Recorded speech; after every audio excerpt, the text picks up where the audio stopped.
حدیث میں آتا ہے رسول اللہ صلی اللہ علیہ وسلم نے فرمایا کہ جب کسی بندے سے گناہ ہوتا ہے اور وہ اللہ کے سامنے ہاتھ اٹھا کے توبہ کرتا ہے تو اللہ فرشتوں سے کہتے ہیں کہ دیکھو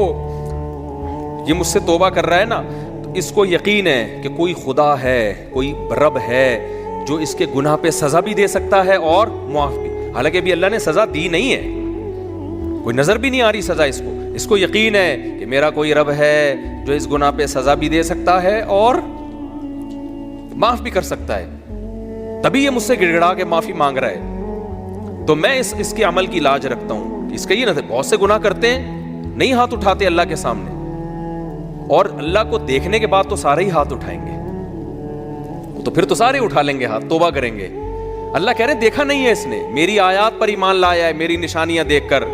میرے پیغمبروں کی دعوت پر لبیک کہا ہے، تو اس عمل کی لاج رکھ کے میں اس کی توبہ کو قبول کروں گا۔ حدیث میں آتا ہے پھر وہ دوبارہ گناہ کرتا ہے، پھر دوبارہ اللہ کے سامنے آ کے معافی مانگتا ہے، اللہ کہتا ہے دوبارہ گناہ ہو گیا،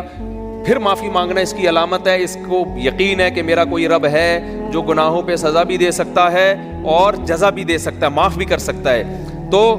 پھر یہ معافی مانگ رہا ہے۔ نبی صلی اللہ علیہ وسلم کی حدیث کا مفہوم ہے 70 دفعہ بھی کوئی گناہ کر کے 70 دفعہ توبہ کرے گا تو اللہ اس کے اس جذبے کی لاج رکھ کر اس کے گناہ کو معاف کرے گا۔ اس کا مطلب یہ نہیں کہ آپ 70 دفعہ گناہ کریں، مقصد ایک سمجھانا ہے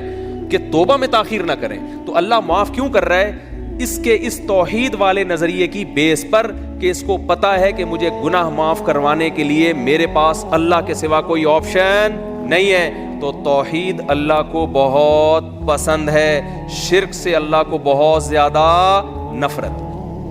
تو یہ 4 شرطیں بھائی جس میں پائی جائیں گی، پھر وہ آپ عمل کرو گے تو عمل کیا کہلائے گا؟ از کالڈ اچھا۔